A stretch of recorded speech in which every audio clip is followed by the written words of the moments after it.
안녕하세요. 오늘 시바이누와 관련된 이야기 여러분들과 함께 나누려고 마이크를 켰습니다.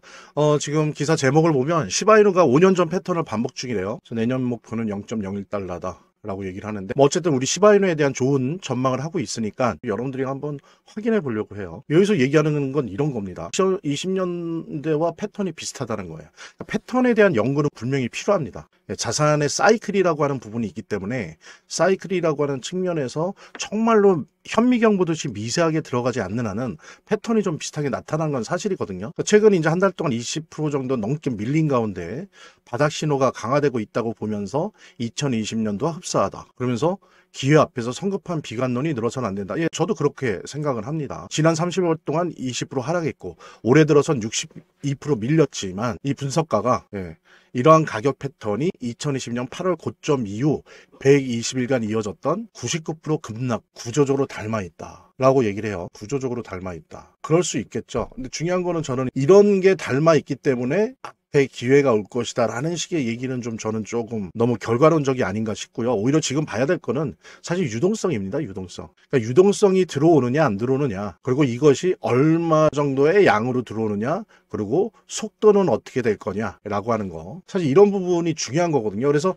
이런 부분들이 암호화폐 시장에 대단히 유리하게 진행이 될 것 같다라고 한다면 그때 우리가 이제 이러이러하기 때문에 암호화폐 불장의 가능성이 있다라고 얘기할 수 있는 거겠죠. 그런 면에서 보면은 그냥 과거에 그랬으니까 이번에도 그러지 않을까라고 하는 건 너무 나이브한 것이 아닐까 싶고요. 지금 어쨌든 오히려 지금 막 반토막이 나고 있습니다. 여기 보는 건 민코인, 검은 블랙 먼데이 공포 확산되고 있다라고 하는데, 이유는 지금 우리 민코인뿐만이 아니에요. 비트코인, 이더리움, 전체 암호화폐 시장, 그 다음에 뉴욕 증시도 마찬가지입니다. 근데 이제 주로 이렇게 된 데에는 이 부분이 크죠. 엔켈이 청산 우려. 왜냐하면 일본은행 총재가 12월에 금리 인상을 시사했어요. 여러분들 아시죠? 일본의 금리가 자꾸 인상이 돼버리면 어떻습니까?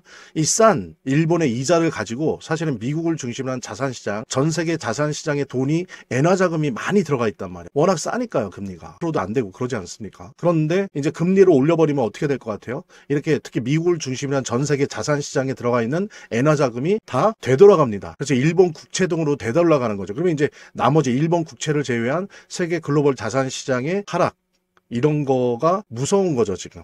그래서 이런 부분은 사실은 지난 9월에도 10월에도 참의원 선거 결과 나오면서 어느 정도 선반영된 바가 있어요. 엔켈이 청산이 우려된다라고 하면서. 근데 이제 또 일본 총재가 지금 대단히 매파적인 발언을 하면서 또 흔들리고 있습니다. 근데 이제 여러분들이 이런 걸 봐야 될 것 같아요. 바로 이런 부분들이 사실은 예를 들면 시바이누가 앞으로 12월, 내년 1, 2월이 어떻게 될 것인가를 보는 데 있어서 이런 거를 어떻게 분석하느냐가 저는 되게 중요하다고 보는데, 이렇습니다. 그러니까 지금까지 글로벌 M2, 전 세계 통화량을 이끌어온 거는 사실 중국이랑 일본이었어요. 미국은 아니었습니다. 미국은 그러지 않았어요. 미국은 아시는 것처럼 지난 3년 이상, 3년 7개월, 8개월을 양적 긴축, QT를 하고 있었어요. 연준 자체가. 그리고 또 하나 중요한 게 뭐냐면 올해 상반기에 트럼프 대통령이 되어서 돈을 좀 풀고 싶었는데 풀지를 못한 게 이미 38조 달러 부채 한도가 꽉 차 있었어요. 그래서 채권을 발행할 수가 없었습니다. 그러니까 유동성을 불러일으킬 수가 없었어요. 그래서 재무부 지갑에 있는 돈을 쓴다거나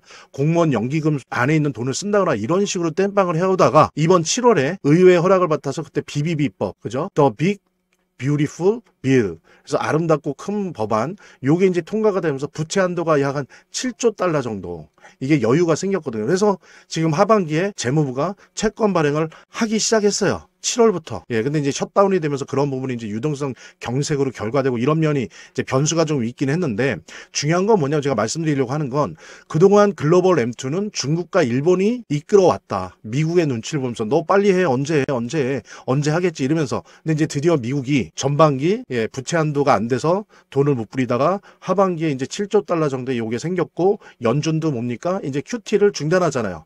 12월 1일 날 중단했어요. 이제 QE로 나가요. 양적 완화로. 그럼 재무제표로 확대시켜서 은행들이 갖고 있는 국채를 다 매입해갖고 시중에 돈을 풀 거고요. 보통 이제 연준이 이런 식으로 돈을 푸는데 그 작업이 이제 들어갈 거고, 재무부도 셧다운 때문에 돈 못 풀었던 거 이제 풀려고 하고 있고 준비하고 있고, 그죠?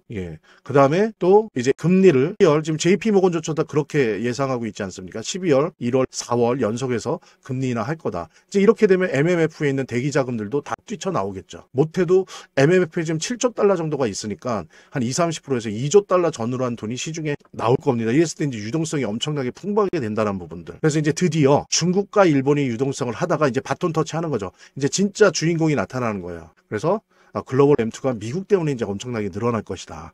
그러면서 내년 3반기에 암호화폐 불장이 올 거고, 그런 식의 구조적 변화가 아니고서는 시바이누는 날아오를 수가 없어요. 과거의 패턴이 있으면 뭐합니까? 유동성이 들어오질 않는데, 유동성이 들어와야지 배가 나가죠. 유동성이 없는데 어떻게 배가 나가요? 맨 땅에 어떻게 배가 움직입니까? 그죠? 그런 부분들, 이런 부분들의 일정에 따라서 올해 12월부터 해서, 지금 12월부터 해서 특히 내년 1, 2월 본격화될 때 우리 시바이누도 기회를 가지게 될 겁니다. 분명히 믿으시고 좀 인내심을 가지시면서 그때까지 잘 붙잡고 계시기 바랍니다. 그때 엄청나게 폭발적인 반등이 일어날 것이니까요. 기대하면서 우리 재단에 관련된 이야기 하도록 하겠습니다. 차트를 제대로 보는 것도 중요하고, 또 거시경제 상황들을 보는 것도 중요하고 매우 중요하지만, 결국에는 사실은 이 모든 거를 무시하더라도 재단이 어떻게 하느냐가 사실은 이 암호화폐의 성패를 좌우하는 가장 큰 요소라고 하는 거를 우리가 모두 다 느낄 수 있는 거거든요. 그래서 제가 좀 과장을 하면, 오히려 암호화폐를 통해서 돈을 제대로 버는 사람들은 물론 차트도 보고 거시경제도 보고 하지만, 가장 1차적으로 핵심적으로 보는 게 그 암호화폐를 발행한, 제작하고 있는, 공급하고 있는 재단의 정책과 재단의 상황들을 보거든요. 재단의 어떤 정책들만 봐도 우리들은 이 암호화폐 투자를 통해서 막대한 수익을 얻을 수가 있는 겁니다. 특히 그중에서 우리가 많이 보려고 노력하는 것들은 락업에 관련된 것들이에요. 그리고 락업의 해제에 관련된 것들이에요. 재단이 얼마나 우리가 암호화폐 투자를 함에 있어서 중요한 요소인지를 깨닫고, 그 다음에 특히 만약에 우리가 암호화폐를 투자함에 있어서 재단에 무엇을 봐야 되는지 함께 공유하는 그런 시간을 짤막하게 좀 갖도록 하겠습니다. 그래서 제가 여러분들이 최대한 쉽게 이해할 수 있도록 일단 락업 해제에 대해서 먼저 설명을 좀 드려볼 건데요. 이제 락업 해제라고 하는 거는 투자자 보호 차원에서 초기 투자자들이 일정 기간 동안 매도할 수 없도록 물량을 잠가두는데, 이거를 풀어주어서 자유롭게 매도할 수 있게 해주는 걸 의미합니다. 그래서 통상적으로는 락업 해제 이후에는 대규모 물량이 시장에 풀리기 때문에 강력한 매도 압력으로 작용해서 가격이 급락하는 모습을 보여주게 되는 거죠. 그런데 우리가 이제 주목해야 될 점은 락업 해제 직전의 모습입니다. 락업 해제 후에는 대부분 급락이 오거든요. 그렇지만 그 전에는 대부분 가격의 급등이 연출되기 때문이죠. 왜냐하면 이제 세력들이 대량 매도를 하기 위해서는 가격이 올라가야지만 수익을 보고 매도할 수 있기 때문인데요. 충격적인 건, 이걸 위해서 재단이나 프로젝트 측도 가격을 인위적으로 끌어올린다는 거죠. 실제로 리플이죠. 리플의 CEO 갈링하우스 같은 경우에는 이 락업 해제 전에 가격을 뻥튀기 시키기 위한 그 시세 조작을 한 적이 있었고, 이게 발각이 된 적이 있습니다. 물론 본인은 이에 대해서 극구 부인을 했지만, 모든 정황을 볼 때 사실은 이미 알 사람은 다 알고 있는 거죠. 그러니까 이런 일을 하는 이유는 초기 투자자들 때문이에요. 이 초기 투자자들에게 수익을 줘야지, 어떤 보상 개념의 수익을 줘야 추가적인 투자 유치를 할 수 있는 거죠. 그 초기 투자자들 뿐만이 아니라 그 외에 2차, 3차 투자자들을 모집하기 위해서는 이런 초기에 부풀리기, 뻥튀기가 필요한 겁니다. 예. 그래서 락업 해제 전에 락업 일정에 맞춰서 매수 타점을 잡아내는 것이 매우 중요하게 대두되는 겁니다. 이 락업 해제 후에는 급등 후에 급락 패턴이 옵니다. 이제 그러기 때문에 락업 해제 전에 매수를 해야 되고, 락업 해제 후에는 이제 매도를 해야 되는 거죠. 이래야지 이제 엄청난 수익이 가능해지는 건데요. 제가 특정 경로를 통해서 이 재단 측의 어떤 락업 해제 일정을 입수를 했거든요. 예, 근데 이 해당 문서는 기밀 문서이기 때문에 일단 중요한 내용은 이렇게 제가 좀 모자이크 한 거 좀 양해 바라고요.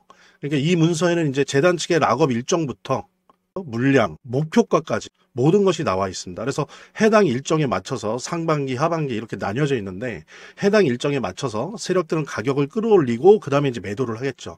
그래서 우리도 이 일정에 맞춰서 정확하게 매수 매도 타점을 잡아 나가면 엄청난 고수익을, 대박을 노려볼 수가 있게 되는 겁니다. 그래서 여기 나와 있는 제 개인 번호 010-2592-6921 010-2592-6921로 부자 두 글자만 남겨놓으시면 제가 확인되는 대로 이 모자이크 없는 아까 보셨던 그 문서 원본이랑 그 다음에 이제 언제 어디서 얼마에 매수해야 되는지 그 시그널이 담겨 있는 문서를 직접 핸드폰으로 PDF 형태로 전달해 드리도록 하겠습니다. 그러니까 당연히 무료고요.